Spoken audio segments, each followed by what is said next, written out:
Episode 1, My 300-Pound Life. So I'm just going to start by introducing myself. My name is Jay, and I'm over 300 pounds. My life as a 300-pound person has not been easy. This podcast is going to be about my life as a fat chick trying to adult in this cruel world. From navigating dating, a relationship, a breakup, to fighting with depression and body issues like back pain and swelling. This might be TMI, but showering becomes a bit of a conundrum the higher up you get in weight. It's hard to reach certain areas without being in absolute pain. Now that I'm almost out of the threes, I can wash without the pain, hardly. But when I was 323, it was hard. Back pain from standing up too long is another thing which has gotten better now that I'm almost out of the threes. I want to talk about my milestones, but first I want to get into my backstory. Okay, so I remember at 5 years old having an ID card that said I was 100 pounds. Yes, 100 pounds. You didn't hear that wrong. 100 pounds.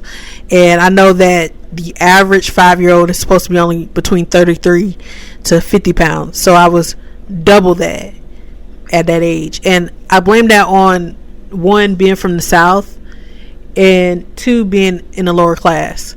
So I feel like it's an economical problem. Like, it's an economical issue that we have. And then on top of that, in the black community, a lot of times they will say stuff like, oh, it's just baby fat, it'll go away. Oh, it's just baby fat, she'll lose it. But no, it's a problem. Like, it's a problem being that big. At 5 years old, you should not be 100 pounds. At 5 years old, you shouldn't even be 80 to 70 pounds. You should be no more than 50 pounds at 5 years old. But I've always had a weight loss problem since I was little. And I think that a lot of that has to do with the fact that my family was uneducated in how to properly eat. Nutrition wasn't really a big thing. Like learning good nutrition, I should say, wasn't like something that was taught in my family. Like, we had a lot of fried foods, we had a lot of pork, we had a lot of hamburger helper, and just a lot of processed foods. So eating out, fast food was another thing. Anything that was cheap that we could buy was pretty much our staple. So growing up was rough, being that big and eating the way I was eating. What didn't help at all. And then when I got to high school, I remember being 283 pounds, and that's when I decided to start losing the weight, because my aunt had passed away the previous year and she was only 24 years old. We were like sisters more than like aunt and niece, because we grew up together.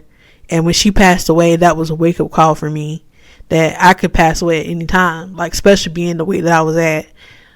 So I started getting it together, and I realized that I had to lose weight, and I started researching like calories, like how to count your calories, and I started eating at like 1,200 calories a day. And I would just get like lean pockets, and then when I got home, I would cook my own rice, and I would measure it out and stuff like that, and make sure I just only had like a half a cup of rice with my meals. And I would drink diet soda. I got into diet soda, and I stopped drinking regular soda. And then when I got to college, I had lost, when I graduated high school, I got down to 255. But when I got to college, I gained some of it back, and I got to 263. And then my sophomore year, that's when I got really serious about it. And I would eat from like 1,200 to 1,300 calories a day, and I would work out 5 days a week, 4 or 5 days a week. And then on weekends, I would not eat. I would eat out, and I would drink. Like, I would drink that Friday night. I would binge drink, which was bad. That was unhealthy, very unhealthy. And then on Saturdays or Sundays, I would eat out, and I would eat like, just like, I would have pizza and fries, or I would have fries and a big burger, or I would have some Chinese food. Like, I would just eat out, and pretty much that would be my meal for that day. And but I still lost weight consistently, even though I was eating like that on the weekends. And I had got down to 219 by the end of sophomore year. But then it didn't stick. I grew complacent, and I gained the weight back. And by my senior year of college, I had got back up to 272. And in July, after I graduated, July of 2014, graduated in 2014, in July of 2014, that's when I was like, I need to really get more serious about this. And so I started losing the weight again, but I would binge and I would lose. I would binge and I would lose. So I had this problem of yo-yo dieting. I realized I was a yo-yo dieter, and I didn't know how to fix that. I didn't know how to get out of that mode of like eating. I would restrict, and then I would binge, and I would restrict, and then I would binge, and I didn't know how to get out of that cycle. But I continued to lose weight, and by 2016 I got down to my lowest weight, which was 192. And I just remember during that time, I had moved up to Jersey during that time, and I just remember being so depressed. And I'll get into in another episode why I was so depressed, but I was depressed during that time. And while I should have been happy that I was losing weight and I had got down into the ones for the first time in my adult life, I just didn't feel like I was small. I didn't feel small at all. I still felt big. And even though I was still overweight, I was still obese, I was much smaller. I was at a much smaller size, and I should have been proud of that, but I wasn't. I just kept feeling like, oh, like, you know, like this is not small enough. Like this is terrible. Like I was like, I still have a stomach, and like just all these different negative things that I shouldn't have been thinking, but I was so negative about my body. And when you're in your 20s, you're going to be negative. Like a lot of us are negative about our bodies and are super hard on ourselves. And that's something that I've had to learn, how to not be so hard on myself in this journey that I'm going through now. But you just give yourself grace. Like no matter how little you lose or how much you lose, like give yourself grace because you're losing weight. And that's something I didn't give myself grace with. And I ended up gaining the weight back. And now I'm at the highest weight I've ever been in my life. And I'm trying to lose it like nobody's business. But I'm going to get into my milestones now.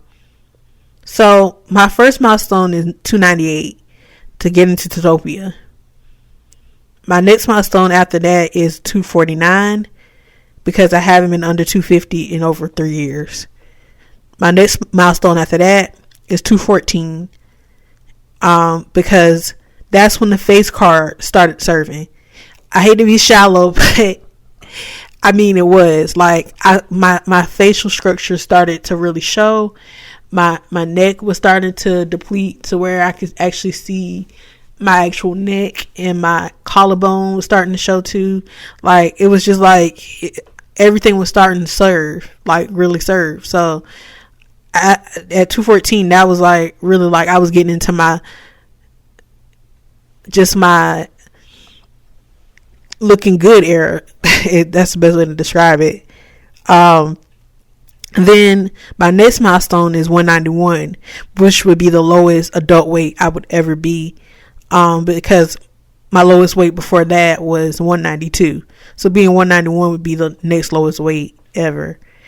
And then I want to get into my bodycon dress that I wore when I was 192, but I never wore it out because I was still at that point depressed. But now if I get down to 191, 192, I'm going to rock that dress like nobody business.